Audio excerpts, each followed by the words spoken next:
जिंदगी हर किसी के सामने दो तरह के रास्ते रखती है। एक रास्ता मेहनत का और दूसरा पछतावे का।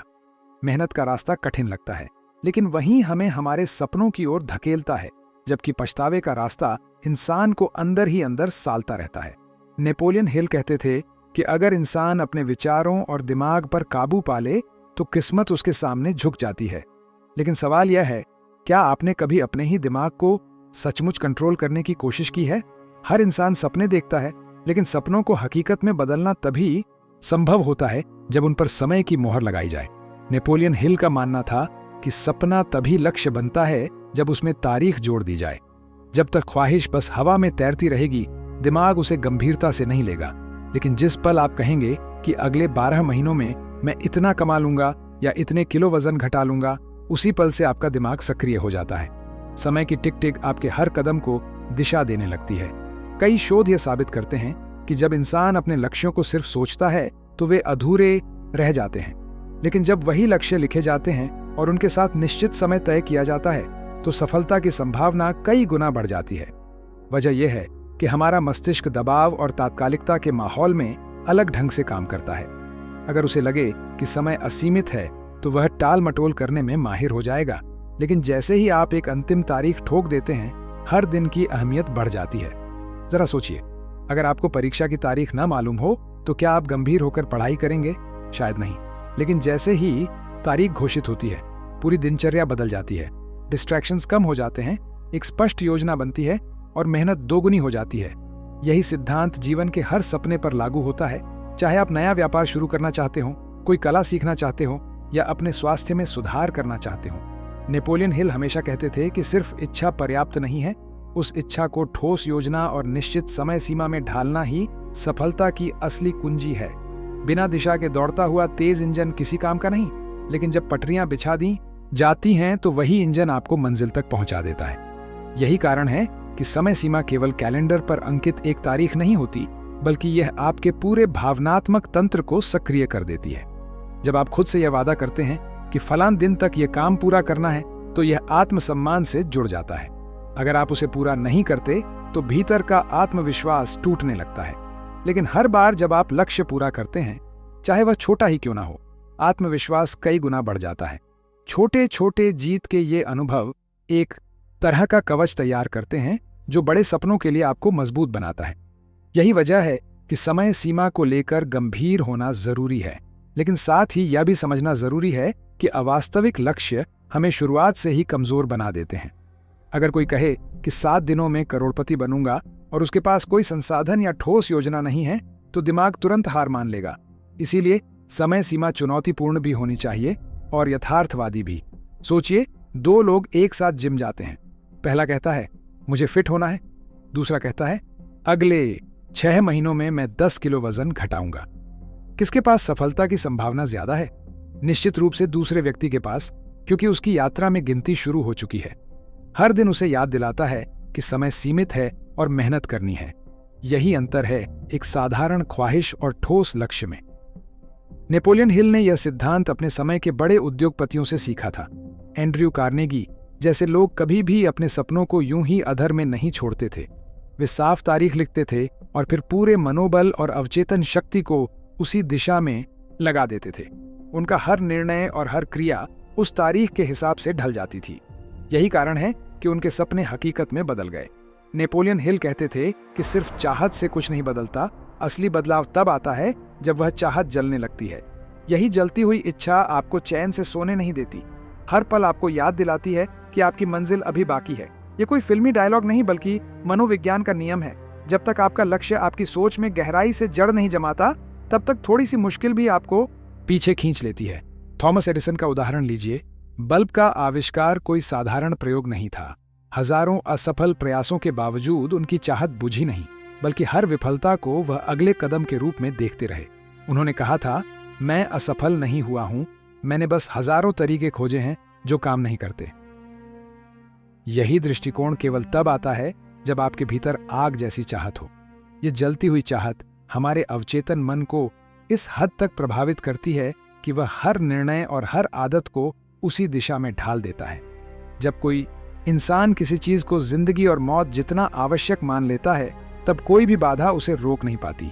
सोचिए, कोई व्यक्ति पानी में डूब रहा हो तो उसकी सबसे बड़ी जरूरत हवा होती है।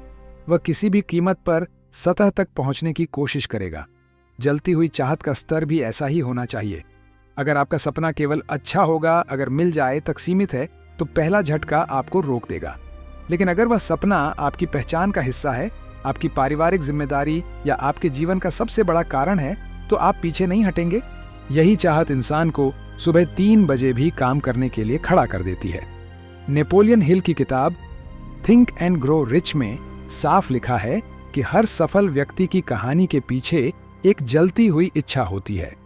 एंड्रयू कार्नेगी का कोई बड़ा पारिवारिक बैकग्राउंड नहीं था, लेकिन उनकी चाहत इतनी गहरी थी कि उन्होंने पूरी स्टील इंडस्ट्री को बदलकर इतिहास रच दिया। इस चाहत का एक और असर है, ये डर को निष्क्रिय कर देती है। आम इच्छा डर के सामने हार मान लेती है, लेकिन सच्ची जलती हुई चाहत डर को बेमानी बना देती है। एडिसन को भी असफलता का डर था, लेकिन उनकी चाहत उससे बड़ी थी। आज के समय में भी चाहे इलॉन मस्क का उदाहरण लें, जब उनके रॉकेट कई बार फेल हुए, उनकी जलती हुई इच्छा ही थी जिसने उन्हें रुकने नहीं दिया। लेकिन सवाल यह है कि इतनी गहरी चाहत पैदा कैसे की जाए? नेपोलियन हिल का उत्तर सरल है। अपने सपने को इतना बड़ा और इतना व्यक्तिगत बना दो कि उसके बिना आपकी जिंदगी अधूरी लगे। हर दिन अपने लक्ष्य को भावनाओं के साथ जोड़ो। उसकी तस्वीर अपने मन में इतने स्पष्ट रूप से देखो कि वह आपको वास्तविक लगे। दीवारों पर, फोन में, नोटबुक में, हर जगह अपने लक्ष्य की यादें रखो ताकि वह आपके दिमाग पर हावी रहे। यह चाहत ही वह ईंधन है जो हर असफलता के बाद भी आपको खड़ा करती है। दुनिया में कोई भी बड़ा बदलाव अधूरी ख्वाहिश से नहीं आया, बल्कि उस आग से आया है जो किसी इंसान ने अपने सपने के लिए भीतर जलाए रखी। अब यहां एक और सिद्धांत सामने आता है, ऑटो सजेशन। नेपोलियन हिल का कहना था कि इंसान वही बनता है जो वह बार बार खुद से कहता है। अगर आप अपने अवचेतन मन को लगातार सकारात्मक और लक्ष्य केंद्रित संदेश देंगे, तो धीरे धीरे वही आपकी हकीकत बन जाएगी। हमारा मस्तिष्क हर दिन हजारों विचारों से गुजरता है, लेकिन उनमें से कितने हमारे सपनों को मजबूत करते हैं और कितने उन्हें कमजोर करते हैं? अगर आप लगातार सोचते रहेंगे कि आपके पास संसाधन नहीं है, आप सक्षम नहीं हैं, तो यही नकारात्मक धारणाएं आपके दिमाग में ब्लूप्रिंट बन जाएंगी। लेकिन अगर आप रोज अपने आप से यह कहते रहेंगे कि मैं सक्षम हूं, मैं सफल हो रहा हूं, मेरी मेहनत मुझे मंजिल तक ले जा रही है, तो अवचेतन मन उसी दिशा में काम करने लगेगा। यही कारण है कि नेपोलियन हिल ने कहा था, आप वही बन जाते हैं जिसके बारे में आप सबसे ज्यादा सोचते हैं। मोहम्मद अली ने जब कहा था, आई एम द ग्रेटेस्ट, तब वह चैंपियन नहीं बने थे, लेकिन उन्होंने यह वाक्य इतना दोहराया कि उनका शरीर, उनका आत्मविश्वास और उनकी रणनीति उसी विश्वास के अनुसार ढल गई। नतीजा यह हुआ कि वह सचमुच महान बने। यही ऑटो सजेशन का चमत्कार है। ऑटो सजेशन की शक्ति सिर्फ शब्दों तक सीमित नहीं है, इसमें भावनाओं का मेल होना जरूरी है। जब आप अपने लक्ष्य को वर्तमान काल में बोलते हैं, जैसे मैं स्वस्थ हूं, मैं आर्थिक रूप से स्वतंत्र हूं, मैं आत्मविश्वासी और अडिग हूं, और इसे भावनाओं के साथ दोहराते हैं, तो आपका अवचेतन मस्तिष्क उसे सच्चाई मानने लगता है। यही कारण है कि जिम कैरी ने संघर्ष के दिनों में खुद को $10 मिलियन का चेक लिखा और उसकी तारीख तय की। सालों तक वह चेक उनके पास रहा और अंततः उन्हें वही राशि एक फिल्म के कॉन्ट्रैक्ट में मिली। यह जादू नहीं था, यह ऑटो सजेशन और विश्वास का परिणाम था। लेकिन इंसान अकेला सब कुछ नहीं कर सकता। नेपोलियन हिल ने कहा था कि सफलता की यात्रा में सही लोगों का साथ बेहद जरूरी है। उन्होंने इसे मास्टरमाइंड अलायंस का नाम दिया। मतलब अपने चारों ओर ऐसे लोगों को रखना जो प्रेरित करें, सोच को बढ़ाएं और मुश्किल समय में सहारा बने। इतिहास गवाह है कि राइट ब्रदर्स अकेले नहीं, बल्कि एक दूसरे के साथ मिलकर उड़ान का सपना सच कर पाए। जब दुनिया उनका मजाक उड़ा रही थी, तब उनका सहयोग ही था जिसने असंभव को संभव बना दिया। आपका वातावरण आपकी उत्पादकता और सोच पर गहरा असर डालता है। अगर आप लगातार नकारात्मक लोगों के बीच रहेंगे, तो उनकी ऊर्जा आपको भी नीचे खींच लेगी। लेकिन अगर आप सकारात्मक और लक्ष्य केंद्रित लोगों के साथ समय बिताएंगे, तो वही माहौल आपको आगे बढ़ाएगा। यही मास्टरमाइंड का जादू है। 2 दिमाग मिलकर ऐसा परिणाम दे सकते हैं जो अकेले संभव नहीं। अब बात आती है विश्वास और कल्पना की। नेपोलियन हिल का कहना था कि अगर आप किसी सपने को बार बार अपने मन में साफ और जीवंत रूप से देखते हैं और उस पर अटूट विश्वास रखते हैं, तो वह धीरे धीरे आपकी वास्तविकता बन जाता है। इसे मेंटल रिहर्सल कहते हैं। जब आप बार बार किसी दृश्य की कल्पना करते हैं तो आपका मस्तिष्क उसके लिए न्यूरल पाथवे बनाता है और शरीर उसी के अनुसार प्रतिक्रिया देने लगता है।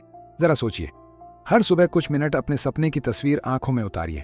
मान लीजिए आपका लक्ष्य सफल व्यवसायी बनना है, तो कल्पना कीजिए कि आपका ऑफिस कैसा दिखता है, आपकी टीम कैसे काम कर रही है, ग्राहक आपसे हाथ मिला रहे हैं और आपके बैंक अकाउंट में वह रकम है जो आपने तय की थी। जितनी गहराई से आप महसूस करेंगे, उतना ही आपका अवचेतन उसे वास्तविकता में बदलने के लिए मेहनत करेगा। लेकिन ज्ञान और कल्पना तभी सार्थक हैं जब वे कार्रवाई में बदलें। नेपोलियन हिल का स्पष्ट मत था, ज्ञान केवल संभावित शक्ति है, असली शक्ति तब बनती है जब उसे व्यवस्थित कर ठोस योजना और कार्य में ढाला जाए। बहुत से लोग किताबें पढ़ते हैं, प्रेरणादायक वीडियो देखते हैं, लेकिन शुरुआत करने से डरते हैं। असली अंतर वही लोग बनाते हैं जो हर दिन छोटे छोटे कदम उठाते हैं। याद रखिए, दृढ़ता यानी परसिस्टेंस ही सफलता की असली कुंजी है। जब हर दरवाजा बंद हो जाए, जब बार बार असफलता मिले, तब भी जो इंसान खड़ा रहता है वही अंततः जीतता है। कर्नल सैंडर्स का उदाहरण लीजिए। केएफसी की शुरुआत से पहले उन्होंने सैकड़ों बार रिजेक्शन झेला, लेकिन हार नहीं मानी। यही जिद उन्हें विश्व प्रसिद्ध बना गई। नेपोलियन हिल ने कहा था कि असफलता केवल दिशा बदलने का संकेत है, इसलिए असफलताओं को सीखने के अवसर की तरह देखिए।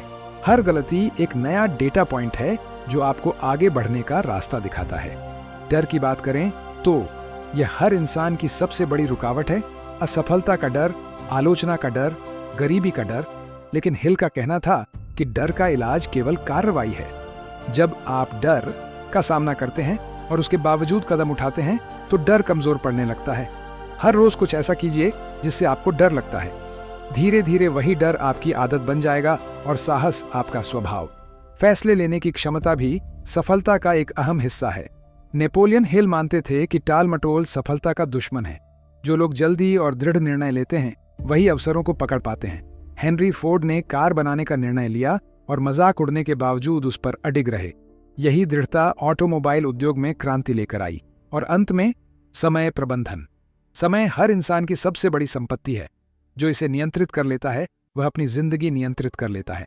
नेपोलियन हिल कहते थे कि जब तक आप समय का सही उपयोग नहीं करते, तब तक कोई भी संसाधन काम का नहीं होगा।